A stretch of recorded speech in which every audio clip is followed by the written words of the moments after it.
All right. Well, welcome to my talk, everybody. It's code execution with JDK scripting tools and the Nashorn Javascript engine. And I'm Brett. Hi. So just before I get started, just a disclaimer, this research was done on my own personal time, and it's in no way affiliated with my employer, and all views and opinions are my own. All right, so a little bit about me. As I said, I'm Brett. Born and raised in Ohio. Been in InfoSec for about 7 years now. Worked for multiple companies across different industries. Started out on defense and then moved over to offense. I've been on offense for a while now. Did some undergrad work at the University of Akron. Some postgrad work with SANS. I have some certs there from SANS and offensive security as well. And in my free time, enjoy doing security research, which is kind of how this came about. Also like doing programming, play lots of different sports and video games. Any Call of Duty fans, it comes out next Friday, by the way. So, just a little outline kind of how the talk's going to go. I'm going to give a high-level overview of the Java Development Kit just to give you a background of what it is. Then I'm going to talk about some JDK scripting tools that I found. Then I'm going to give you an overview on the Nashorn JavaScript engine. Then we're going to use those three things, and we're going to talk about it from an offensive perspective and actually apply that practically. We're going to switch gears over to defense and talk about some detective and preventive controls that you can implement for the usage of these tools.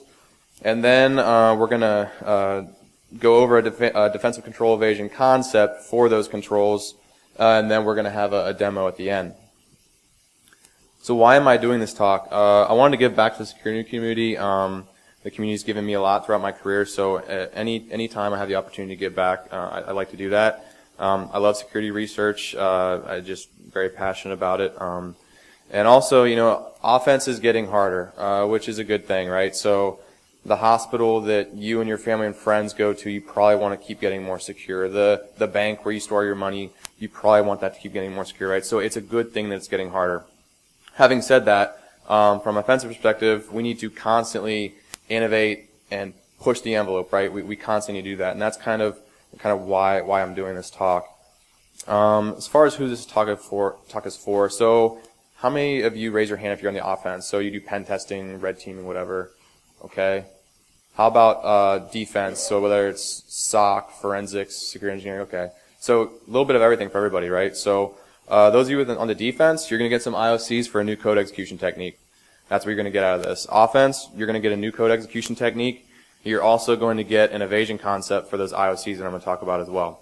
So there's going to be naturally, yeah. I mean, I'm on the offense, so you know it's the way it is.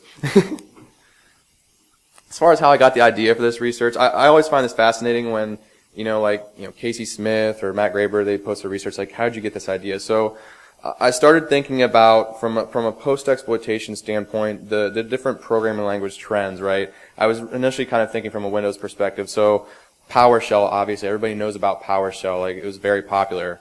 Well, Microsoft's made a lot of improvements, right? A lot of third-party security products have made a lot of improvements, which has caused us as the offense to migrate to C#. So that's why you see a lot of these projects from the guys like SpectreOps, like Sharpsploit and GhostPack, right? Because it's time to move to C# now. So I started thinking about, well, what happens when, what happened with PowerShell happens to C#, right? What happens when there's like sufficient, defensive telemetry around C#? And then I started and made me ask the question, well, what about a programming language that there's a high probability it's going to be installed on multiple platforms? So I started to think about this, and that's when I came up with, what about Java? Now, some people are probably like, oh my gosh, Java is supposed to be dead by now, but frankly, it's not. I mean, raise your hand if you don't have Java installed in your organization. 0 hand. Really? Okay. Okay, well, one person. So yeah, so it's installed on servers, it's installed on endpoints, right? It's everywhere. So why not Java? And that's kind of how I started going down the road of looking at the different components installed with Java. So Java Development Kit, what is it? Again, just high-level overview. It's a full-featured software dev kit. It includes a Java runtime environment in it. If I had to compare it with something with a .NET framework, it'd be like the .NET Framework SDK for developing .NET apps. What's the difference between the JDK and JRE? I mean, Really, the JDK, it's used if you need to develop, applications, or if you have a Java web application, you would need the JDK installed on there. Java runtime environment is just for your normal user. It's just got the Java virtual machine on there where Java programs can run, including like Java applets. Bob from accounting doesn't need the JDK. He just needs the Java runtime environment. Although Java 11 that was just released last week, they're no longer offering a standalone Java runtime environment for desktops. They're only giving a JDK and a server JRE. So starting with Java 11, which was just released last week, that's the direction that Oracle's going. From a version history standpoint, JDK beta came out in like 95 all the way to Java 11 that just came out last week. We're going to focus on starting with Java 6 because that's when one of the tools that I found was released. But we'll really get heavy into like Java, starting with Java 8 as you'll see. But that's kind of the way it is from a history standpoint. Oracle's plan now with Java 11 is they're actually going to do releases every 6 months going forward. So they're going to do a more rapid release schedule compared to what you've seen before as far as the gaps between releases. So that's just a high level, the Java Development Kit, just to give you kind of an overview. Now I want to talk about some of the tools that I found that are installed with it. So first off, how did I find these tools? I looked for signed binaries installed with Java, the JRE and the JDK, that contained at least one. I had 3 criteria I was looking for. I wanted something that could execute system commands, something that I could use as a file downloader, and something that could execute interpreted code locally or remotely. So I was looking for binaries that were installed that could do at least one of those 3 things. I didn't have any crazy like discovery methodology. I literally just went through one by one and looked them up on Google, looked them up on Oracle documentation. I didn't have a crazy script running to like find these things. That's all I did to find these. So the first tool I found when I was going through is JRunScript is the name of it. JRunScript, it's just a command line scripting shell installed with Java, and it can be used to execute code that it's code interpreted by supported JavaScript engines. It was installed starting with Java 6, specifically starting with JDK 6 and higher it was installed, and starting with Java 9 it actually just comes with the Java runtime environment, so it's not like you have to have the Java Development Kit. Even with just the JRE 9 it's going to be installed. And this snippet down here, this is from Oracle's documentation. It's been listed as experimental since Java 6, but it's still sticking around, so I mean, it's fine with me. But when I was looking through, something caught my eye as far as the switches that were available with it, and that's this -E switch. So it says evaluate given script. So I was wondering, well, does that mean I can pass code in line and it'll execute it? Are there some sort of like global functions that I can pass to it? And that was exactly the case. So when I was looking up the different global functions, again, what I said was I was looking for something that could execute interpreted code locally or remotely, could be used as a file downloader, or could be used to execute system commands. So these 4 global functions that you can pass to JRunScript do exactly that. First one, cat, says shows the content of a file, URL, or input stream. URL being the keyword, so I'm like, oh yeah, there's a file downloader, awesome. And then the copy function said copy a file, URL, or stream to another file or stream. Add URL, so I was like, yes, another file downloader, awesome. And then the exec function was pretty straightforward. You can start a child process, whatever you want to put in there. But then my favorite one was the load function. So with the load function, it can load and evaluate JavaScript remotely. So what that means is it can remotely fetch and execute a JavaScript file without dropping it to disk, whether it's from a web server or from like a file share with a UNC path. And you're going to see examples of this too in my demo that I'm going to be covering. The second tool that I found was JJS. So JJS stands for Java JavaScript, very classic. So again, it's installed with Java. It can be used to execute code interpreted by the Nashorn Javascript engine, which we'll cover in a second. It was installed starting with Java 8. It includes the JDK and the JRE, so even with just the JRE, it's installed. Paul Ritchie, who is at Corner Pirate on Twitter, has a great blog post on JJS. I highly recommend you take a look at it.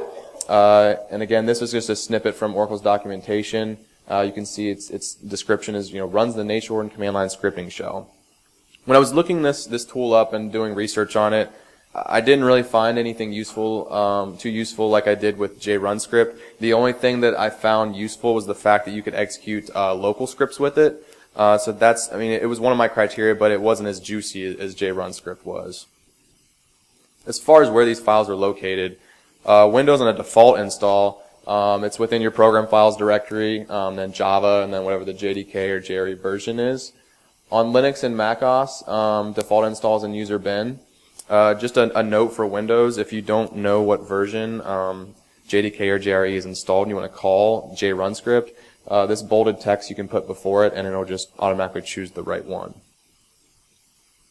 So I've gone over the Java Development Kit, went over these scripting tools. Now I'm going to talk about the Nashorn JavaScript engine. So what is the Nashorn JavaScript engine? It's a code engine that can execute code, right? I mean, it can interpret and execute code, but specifically, it can execute JavaScript and also Java. That's the big thing, is the fact that it can execute Java.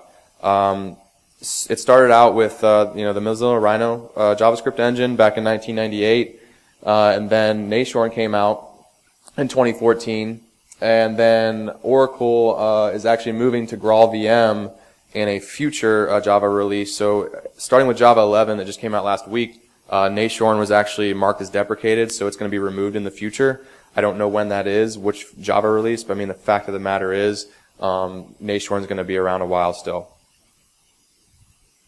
As far as the scripting syntax, I could go through like how to initialize variables and iterate through for loops and stuff like that, but the link I have there, I mean, just check that out. It's got a bunch of good stuff on there.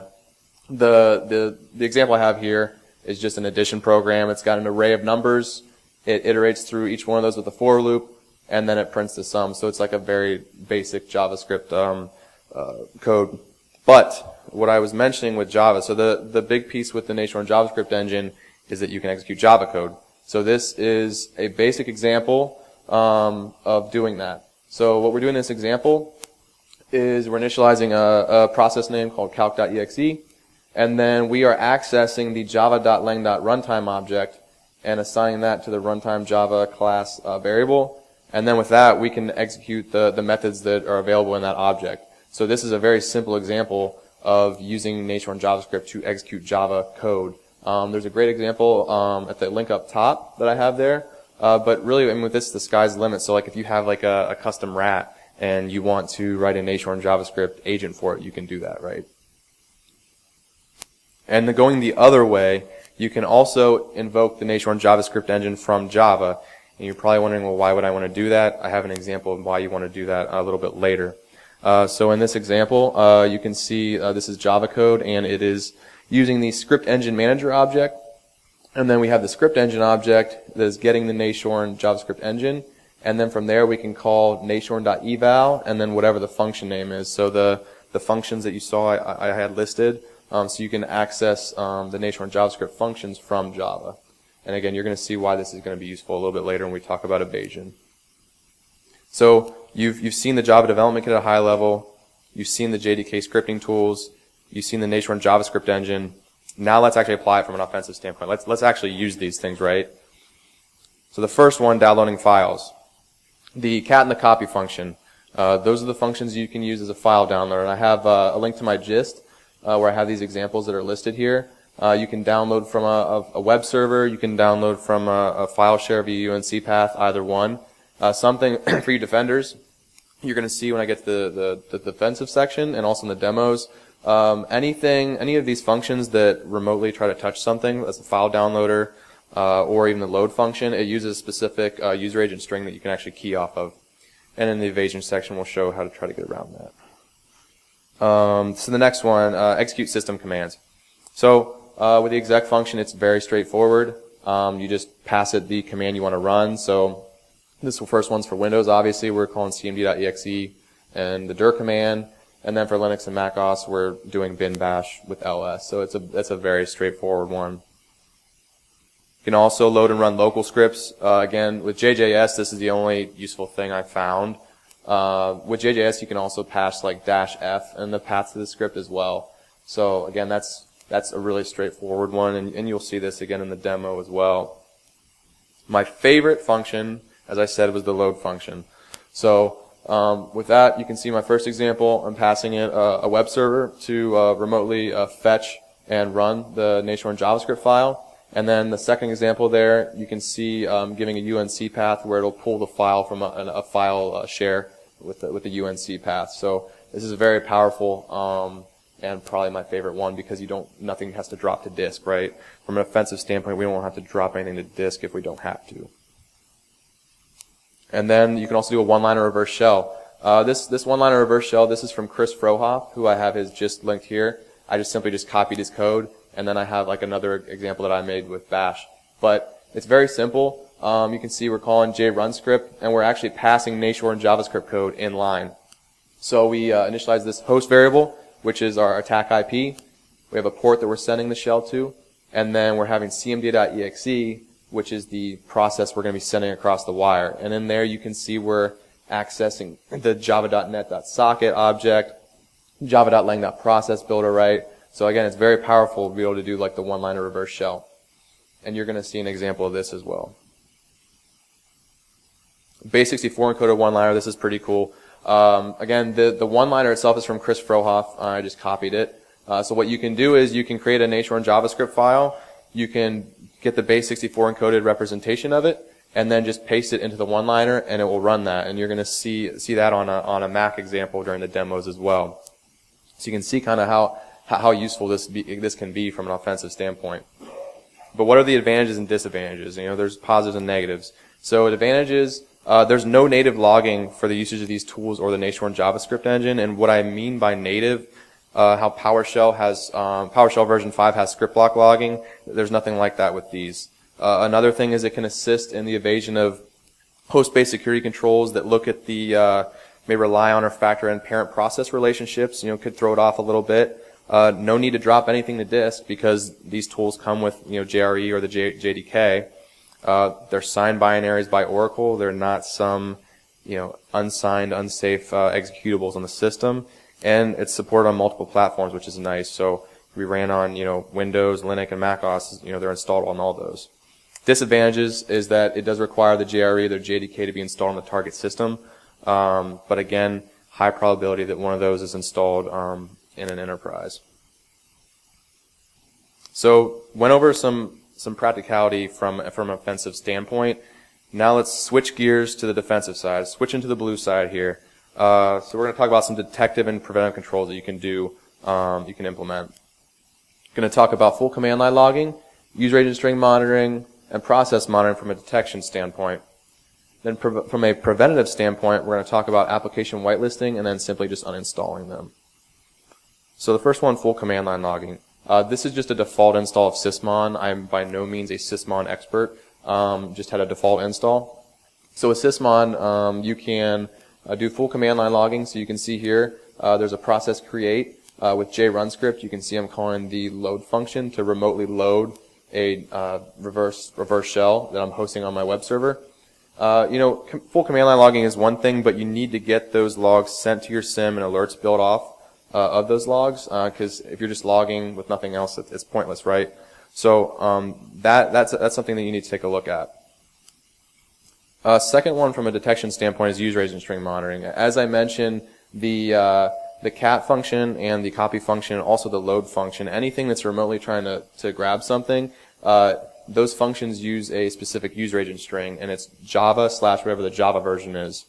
So what you can do is you can implement rules in your proxy that will look for this user agent string, because it does kind of stick out. And then another detective control is process monitoring. So start monitoring for processes running that are jrunscript.exe or jjs.exe. Just keep in mind that, I mean, these files could be renamed and executed, but if an attacker has the ability to rename something in program files, you have bigger problems. Yes, but below you just see I'm just filtering on jrunscript.exe, and you can see that I was running the load command. On the prevention side, application whitelisting has got a lot of attention lately. So you should implement a robust application whitelisting policy, which includes blocking JRunScript and JJS. Below here, these are the default executable rules with AppLocker. You're going to need to do more than just the default rules. If you take a look at the third one down, it says allow all users to run executables in the program files folder. If you remember, I was talking about the default install for Windows. Those tools get installed in program files, right? So you need to tweak it beyond the default rules in order to prevent those from executing. And then just simply like uninstall the JDK or uninstall the tools. There's no reason, like Dwight says, there's no reason for Bob to have these in accounting. So if you have the ability to survey the software inventory in your enterprise, take a look at where the JDK is installed and uninstall appropriately. If you can't uninstall it, at least remove those tools.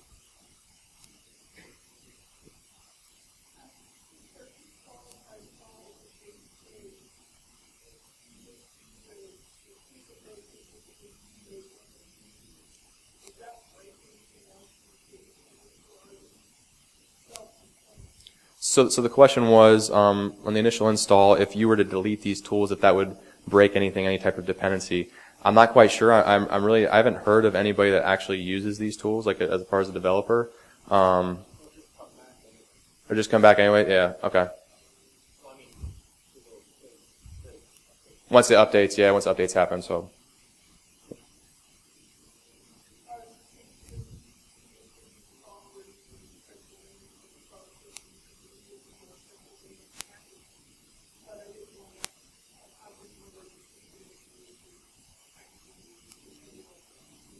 Yeah, the research I was doing, I didn't see there was really any dependencies at all. As far as something that would break in Java, I mean, I didn't see anything.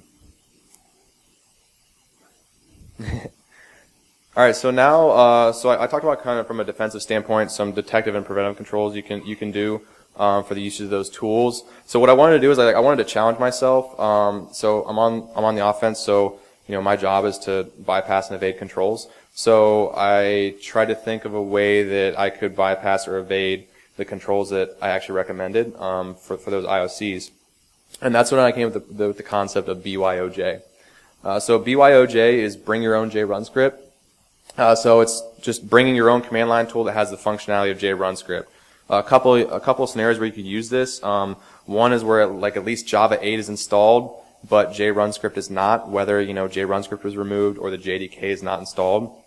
The other scenario is if JRunScript is on the machine, but you're worried about some security controls that could detect it. So, for example, like the easily detectable user agent string, right? So that's the other scenario where this may come in handy. Advantages and disadvantages of BYOJ. You can customize the user agent string to make it blend in with the environment. You can, with this, you can interact with the Nashorn JavaScript engine when JRunScript isn't there. You can also evade the process monitoring of full command line logging rules that I talked about that would look for jrunscript.exe running or being created because you're not going to be using JRunScript. And also, again, it runs on multiple platforms, so it's just going to be running in the Java virtual machine, so it'll run on Windows, Mac, Linux. Disadvantages is it requires dropping a compiled file to disk. So, like I said, from an offensive standpoint, we don't want to drop something to disk. We don't have to. But in this case, since you're bringing your own tool, you would be dropping it to disk. So how do you create your own JRunScript? I'll go through each one of these in detail, but from a high level, basically you're going to determine the functions you want to implement. You're going to get the source code of them, of those functions, convert that source code to Java, add some command line switches, and then compile it into a class file. So as far as determining the functions to implement, for mine, again, I wanted the file download functionality. I wanted to be able to execute interpreted code locally or remotely, and I want to be able to execute system commands. So the functions that I chose to implement were cat, copy, exec, and load. There's others that you can implement, but those are the ones that are important to me. As far as getting the source code for those functions, on your dev box, you can drop into the JRunScript shell, and then you can type a function, and it will return the code for you. Now there's a difference between non-native methods and native methods. So a non-native method like exec, it's just going to spit everything out for you. A native method, load, is actually easier to do in Java, you'll see. So there's non-native and native methods. So the native method doesn't disclose all the code, it just says, oh, it's native code. So now you have the source code for the functions. Now you need to convert those to Java, which as you can see, like here, like it literally has the Java code in here, so it's not a big deal. So for the exec function, that's a non-native method. So it's pretty much a one-for-one conversion from what you just saw. So we convert it, and there's your function there for exec. For a native function like load, where it did not show you all the code, it's very simple. You can literally just call the eval method that's available in that script engine object that you saw early in the talk, and just nashorn.eval and whatever the function name is. That's all there is to it. So it's a lot easier to utilize the Nashorn JavaScript functions in there that are native. So now that you've got all your functions converted, you can implement some logic in your main function. You can put some switches in there to make it user-friendly, and then compile it with Java C on your dev box. Just make sure you have at least Java 8, since it's going to be using the Nashorn JavaScript engine objects. Once you've compiled it, you can transfer it to the desired machine, and you can invoke it like below. The link there is my gist, and I have a BYOJ POC that has all these implemented. So feel free to grab it, play with it. So that's one that's kind of an example of proof of concept you can play with. Now, what does this look like? I talked about the point of this was to kind of evade some of the detective and preventive controls that I was talking about. So what does this look like? So as far as the user agent string detection, so here's using BYOJ to do download with cat. You can see the user agent string below looks pretty normal, right? A lot better than the Java / whatever. So it's going to blend in with the environment that you're in. And that applies for like the cat function, the copy function I implemented. One thing you'll see in the examples is that for that native method load, how it remotely fetches the Nashorn JavaScript code, even though you set the user agent string for that, it still appends Java / whatever at the end of it. So it's kind of a bummer, but it still like appends that at the end. Process monitoring, like what I recommended was look for jrunscript.exe running. jrunscript.exe is not running in this case. It's java.exe that's running because Java is calling the BYOJ file. So that'll evade that rule. Full command line detection, I recommended that you create rules for like process creates with jrunscript.exe and get those sent to your sim and alerts built off of them. In this case, jrunscript.exe is not, the process is not being created. It's java.exe that's being created. So again, that will kind of get around that as well. And with application whitelisting, it's still applicable. As you saw, the default installs are within program files. So if you have the default app locker executable rules, it'll still get around that. So you just mean, obviously you're not going to block Java from running, but this is just kind of showing how you can, from an offensive perspective, kind of get around that a little bit. So let's see it in action, right? Let's see the demo. So you saw everything from an offensive perspective, a defensive perspective. Now we're actually going to see some demos. So, here. All right, so we got a couple Windows demos here. Now this first one, what you're going to see, the load function that I talked about, where you can remotely fetch a Nashorn JavaScript file and execute it. You're going to see us doing that with JRunScript, and then you're going to see that with BYOJ, so you're going to see the difference. So here, I have my listener running, and then I'm tailing the Apache log, so you'll be able to see what the user agent string looks like. Go over here to our Windows machine, hpotter. We're going to get a lot of shells on Harry here. So, pause this. So you can see here, that string that I was talking about that you can add before JRunScript, it'll just do, because it'll choose the correct Java version. I added that, and I'm calling JRunScript with the load function, and then what I'm going to be doing is remotely fetching revcmd.js. You can probably guess what that does. Fetching that, and then running it. So we're going to run that. And we go back to our attack box.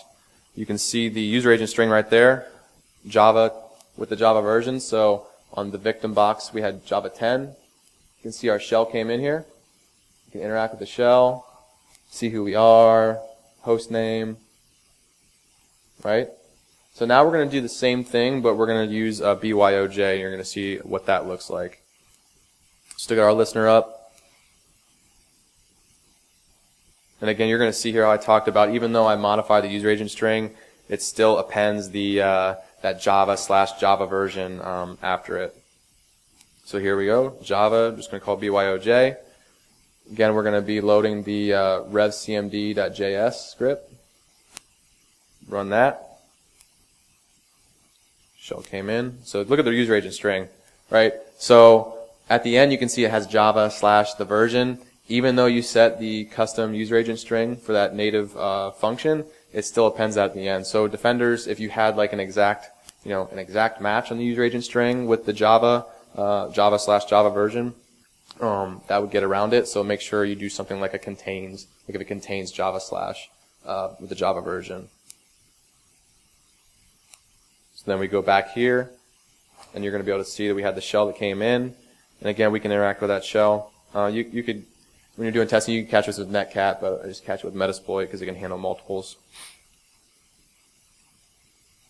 All right. And the second example on Windows, what we're going to do is we're going to use the copy function with JRunScript to download a Nashorn Javascript file, and then we're going to execute with JJS. After that, we're going to do the same thing, but we're going to use the BYOJ. See what that looks like. So again, we have our listener up. We have the Apache log being tailed.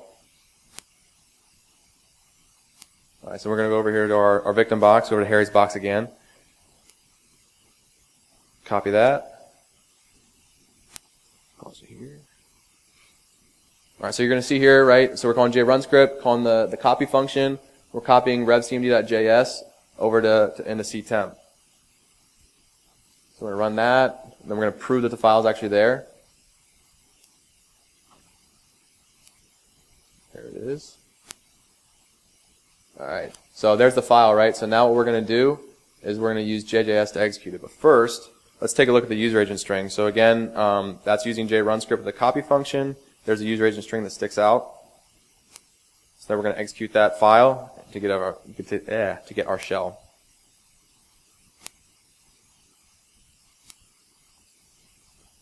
Got lots of shells on Harry. All right, go back there to attack box.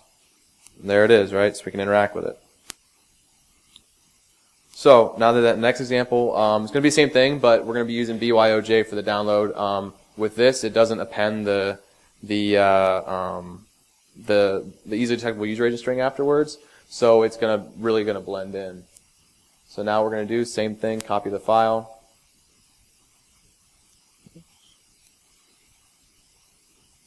Same syntax.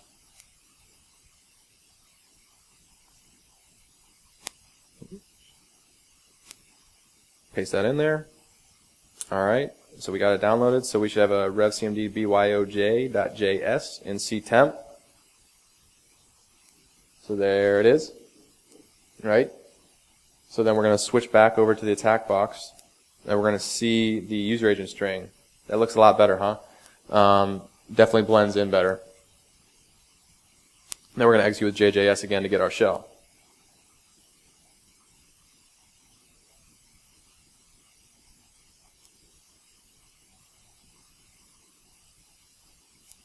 Copy that.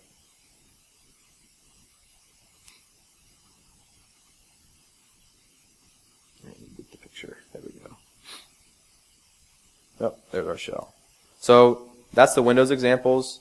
From an event log standpoint, I want to show you what that looks like in sysmon from that activity we did.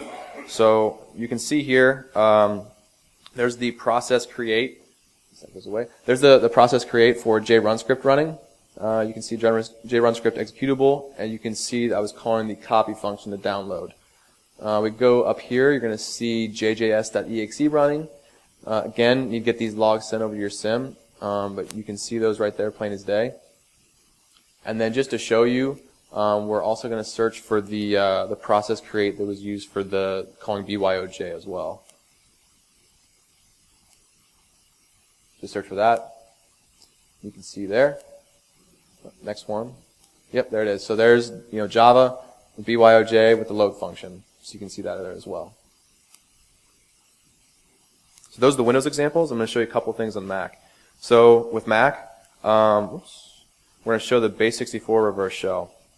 So what we have, we have a JavaScript file, so revbash.js. Pause this here.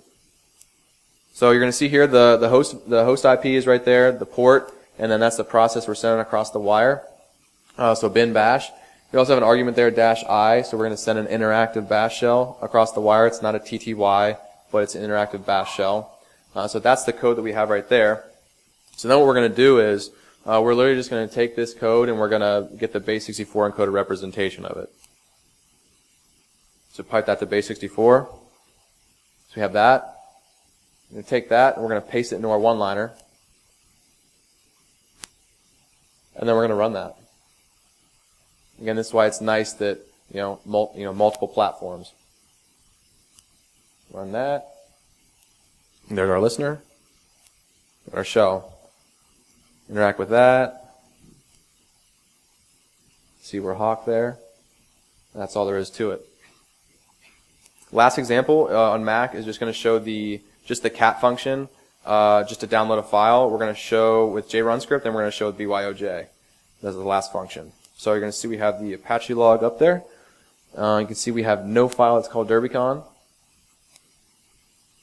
We're going to use JRunScript -E with the cat, and then we have the path to the web server. Download that as derbycon.txt.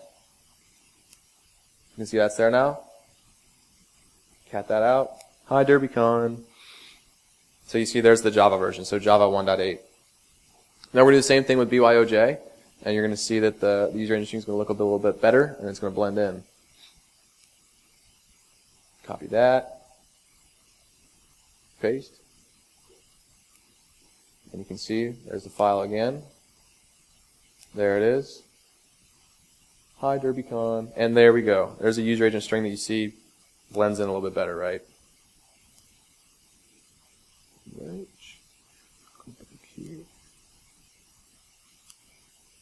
All right. So with that, that's all I have. My Twitter is right here. I'll be posting the slides actually next week.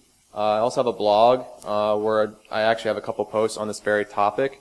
Also want to thank Derbycon staff. I really appreciate them giving me the chance to talk this year.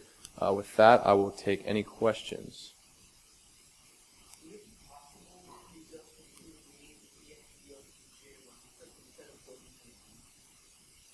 So you said, would it be possible to include a renamed copy of JRunScript instead of your own?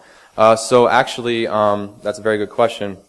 So whenever where JRunScript is in the file directory, it actually depends on, there's a DLL that is one directory back it depends on, and there's also a jar file that it depends on. So it wouldn't be as easy as just copying the exe. So you would actually need to copy the directory structure it needs with there's a jar file, I guess maybe tools.jar or something. And then there's also like a DLL file. Yeah.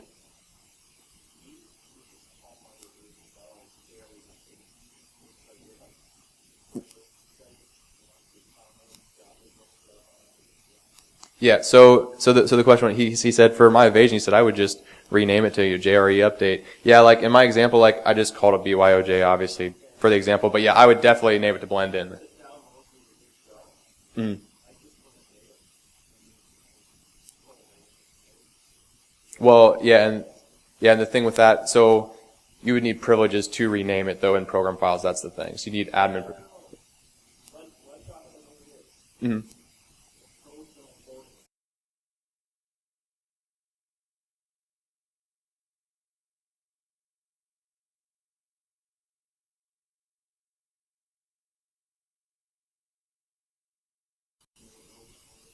Mm. Oh yeah. No, yeah. Again, this is just for the example. I'm just naming stuff test, but yeah, obviously, right. Yeah, you can do multiple things to blend in, but yeah, excellent idea.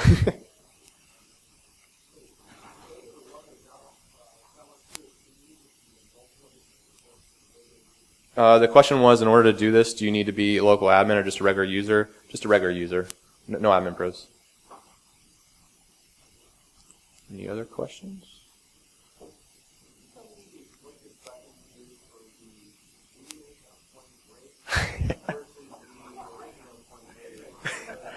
All right. So the question was, what is my preference for the remake of Point Break compared to the original Point Break?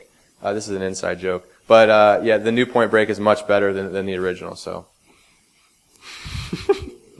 Getting a bunch of boos now. I'll try to watch the original. I couldn't get past 15 minutes. So, can you look at the live feed of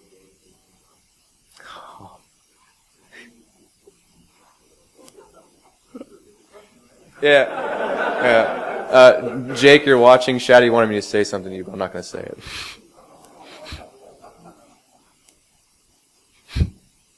Any other questions? Yeah. No, I've not, but I just read up on it briefly. Apparently, they're actually going to be, they have backwards compatibility with Nashorn Javascript, so that'll be nice. But yeah, I haven't. That's probably going to be another topic I'm going to research since they're going to end up moving to it. So yeah, interested to see what that's going to have in it.